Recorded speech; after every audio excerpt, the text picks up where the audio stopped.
नमस्कार दोस्तों, स्वागत है आप सभी लोगों का वापस मेरे YouTube चैनल पे आने के लिए। हमने डेट म्यूचुअल फंड और अल्टरनेट्स के बहुत कैरेक्टरिस्टिक्स एग्जामिन किए हैं। आज मैं थोड़ा कंक्लूडिंग पार्ट करने वाला हूं और उसके बाद आने वाले एपिसोड के अंदर मैं स्पेसिफिक फंड्स डिस्कस करूंगा आप लोगों के साथ। तो डेट म्यूचुअल फंड और एफडी का कंपैरिजन करते हैं। तो सबसे पहले हमको ये मानना पड़ेगा कि आप चाहे जीरो टैक्स देते हैं 10%, 20%, 30%, 37 या 39%, कोई भी इस टैक्स ब्रैकेट में है, एक आम हिंदुस्तानी 20% इनडायरेक्ट टैक्स देता है। तो forget about income tax, indirect tax ही 20% है, वहाँ आपको कोई चॉइस नहीं है। इनकम टैक्स आप पे करते हैं, उसके अंदर आपको कोई चॉइस नहीं है। तो जब आपका इन्वेस्टमेंट है उसके ऊपर थोड़ा दिमाग लगाएं ताकि आपका ज़्यादा एफिशिएंट इन्वेस्टमेंट हो। तो हम लेते हैं बैंक एफडी। सबसे पहले ये बात हमको ध्यान रखनी है कि पूरे डेट मार्केट के अंदर सबसे कम दाम पे कोई पैसा उठाता है तो वो बैंक, सबसे कम दाम पे बैंक पैसा उठाता है। और बैंक एफडी का रेट खुद डिसाइड करता है। डेट म्यूचुअल फंड के अंदर जब जिस इंस्ट्रूमेंट में आप पैसा डालते हैं वो बैंक का डिसाइड किया हुआ रेट नहीं होता, मार्केट का डिसाइड किया हुआ रेट होता है। और मार्केट का डिसाइड किया हुआ रेट हमेशा ज़्यादा एफिशिएंट होता है। फॉर इंस्टेंट आप कभी भी एग्जामिन कर सकते हैं कि बैंक का एक साल का एफडी, आज बैंक का एक साल का एफडी 5%, 5.5%, 6% है, लेकिन उसी बैंक का सर्टिफिकेट ऑफ डिपॉजिट जो कि मार्केट में ट्रेड होता है वो 7.5% पे है। तो बैंक अपने डिपॉजिटर से एक साल का पैसा ले रहा है 6% पे, लेकिन वही बैंक जब बाजार से पैसा उठा रहा है तो 7.5% पे उठा रहा है। और वो 7.5% वाला इंस्ट्रूमेंट आपको डेट म्यूचुअल फंड के अंदर मिलेगा। बैंक एफडी लोवेस्ट रेट पे पैसा उठाता है, डेट म्यूचुअल फंड आपको most efficient way market linked आपको रिटर्न देता है और मार्केट लिंक्ड रिटर्न हमेशा अच्छे होते हैं। एफडी, एनसीडी और टैक्स फ्री बॉन्ड में इंटरेस्ट कंपाउंड नहीं होता है। आपने टैक्स फ्री बॉन्ड डाल दिया हायर रेट ऑफ इंटरेस्ट पे, लेकिन जो कूपन आता है वो कंपाउंड नहीं हो पाता है। डेट म्यूचुअल फंड के अंदर कंपाउंडिंग ऑटोमेटिक है। आपकी जो एफडी की कूपन आ रहा है, एनसीडी का कूपन आ रहा है, आप उसको आप इमीडिएटली री इन्वेस्ट नहीं करते हो। डेट म्यूचुअल फंड ने जिन भी सिक्योरिटीज में पैसा डाला है उसका जो इंटरेस्ट आता है वो इमीडिएटली री इन्वेस्ट हो जाता है। और ये बहुत बड़ा इम्पैक्ट क्रिएट करता है अल्टीमेट वेल्थ के अंदर, क्योंकि on the long period of time interest आपका प्रिंसिपल है, उसके ऊपर इंटरेस्ट है, लेकिन सबसे बड़ा हिस्सा आपका वेल्थ का है इंटरेस्ट ऑन इंटरेस्ट। अगर आप बीएससी का पिछले 40 साल का रिकॉर्ड निकालोगे तो मालूम पड़ेगा कि एवरेज रिटर्न 14% आया है, 15% आया है। तो 15% आया तो मतलब 10 साल का 150%, 40 साल का 600%, सिंपल इंटरेस्ट रेट। लेकिन पैसा बना है 600 गुना।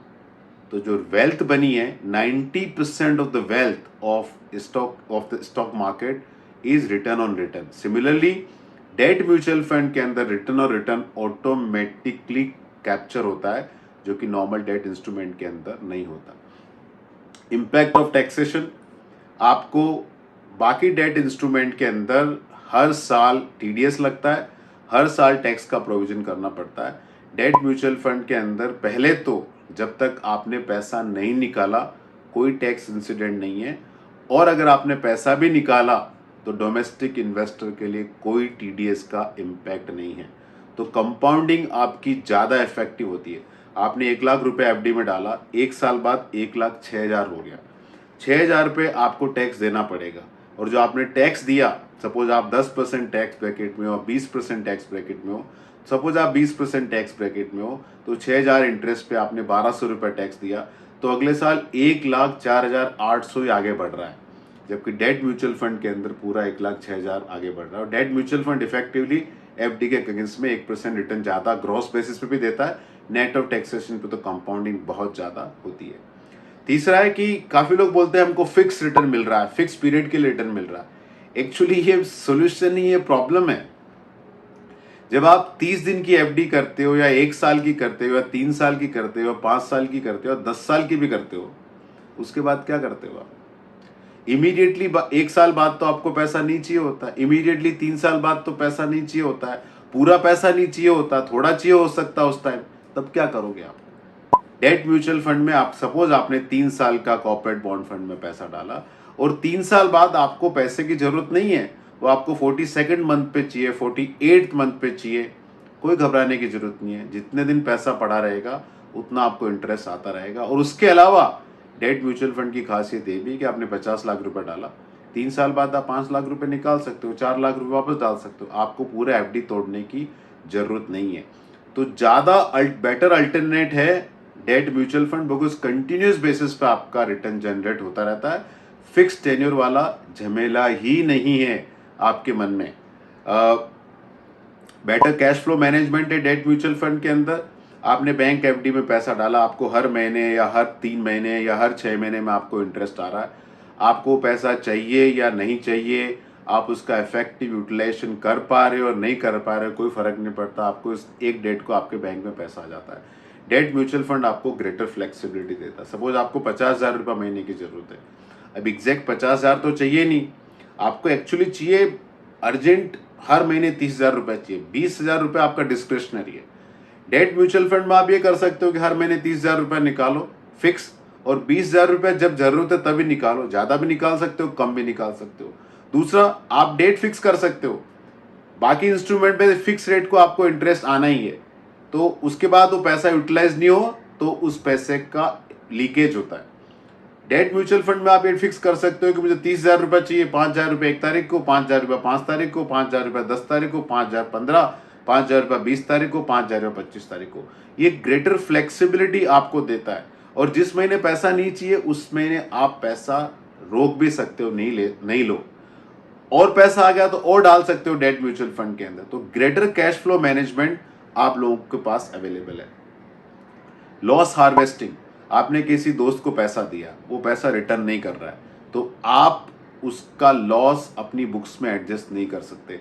आपने फॉर इंस्टेंट डीएचएफएल की एफडी की और एचडीएफसी लिमिटेड की एफडी भी की, अभी डीएचएफएल एफडी पे डिफॉल्ट हो गया, लेकिन आपको एचडीएफसी लिमिटेड की एफडी पे जो इंटरेस्ट है उस पर आपको इनकम टैक्स देना ही है। डेट म्यूचुअल फंड के अंदर ये ऑप्शन है कि अगर आप एक डेट इंस्ट्रूमेंट में, एक डेट म्यूचुअल फंड में नुकसान आ रहा है तो दूसरा गेन से आप एडजस्ट कर सकते हो। दूसरा, डेट म्यूचुअल फंड में अगर आपको शॉर्ट टर्म या लॉन्ग टर्म लॉसेज आ रहे हैं तो आप बाकी जो इक्विटी पोर्टफोलियो है उसके अगेंस्ट में लॉन्ग और शॉर्ट टर्म लॉसेस के अगेंस्ट में और गेन के अगेंस्ट में एडजस्ट कर सकते हो। ये लॉस्ट हार्वेस्टिंग आपको मिलती है और कहीं नहीं मिलती।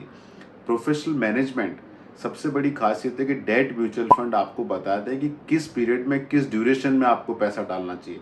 पिछले 2-3 सालों से डेट म्यूचुअल फंड ने बहुत क्लियर बोला लोगों को कि शॉर्ट ड्यूरेशन के अंदर रहिए।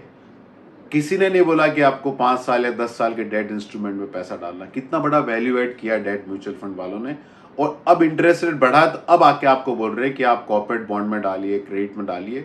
तो professional management not only about the credit quality but also कि किस टाइम पीरियड के अंदर आपको पैसा डालना चाहिए आपको मिलता है। डिवर्सिफिकेशन मिलता है आपको, क्योंकि आपने 4-5 डेट म्यूचुअल फंड में पैसा डाल दिया तो आपको 50 से 100 यूनिक सिक्योरिटीज आपके पास मिल जाती है। किसी भी तरह का टैक्स का लीकेज, इंटरेस्ट का रीइन्वेस्टमेंट का लीकेज डेट म्यूचुअल फंड के अंदर पॉसिबल नहीं है। और यही कारण है कि डेट म्यूचुअल फंड के अंदर कंपाउंडिंग इफेक्टिव होती है, और कंपाउंडिंग एक्चुअली सबसे बड़ा क्राइटेरिया होता है वेल्थ क्रिएट करने का, न कि absolute rate of return. Tax free bond में 10% भी रिटर्न आ गया कूपन, लेकिन वो इफेक्टिवली री इन्वेस्ट नहीं होता है। डेट म्यूचुअल फंड उसको 7.2% पे कंपाउंड करके बीट कर देता है। तो इन चीज़ों का आप जरूर ध्यान रखें। ये वीडियो सिर्फ और सिर्फ एजुकेशनल पर्पजेस के लिए, कौन से डेट फंड में पैसा डालना है या नहीं डालना चाहिए ये आप अपने म्यूचुअल फंड डिस्ट्रीब्यूटर से कंसल्ट करें। Mutual fund investments are subject to market risk. आप ऑफर डॉक्यूमेंट ढंग से पढ़ें, रिस्क को ढंग से समझें। ये सारे मैंने डेटा बताए वो पास्ट परफॉर्मेंस के बेसिस पे, फ्यूचर में ऐसा होगा या नहीं होगा इससे कोई गारंटी नहीं है। फाइनली ये आपका पैसा है, ये आपका फ्यूचर, आप डिसाइड करें। हम इस पूरे प्रोसेस में बहुत ही छोटे इनेबलर हैं। धन्यवाद।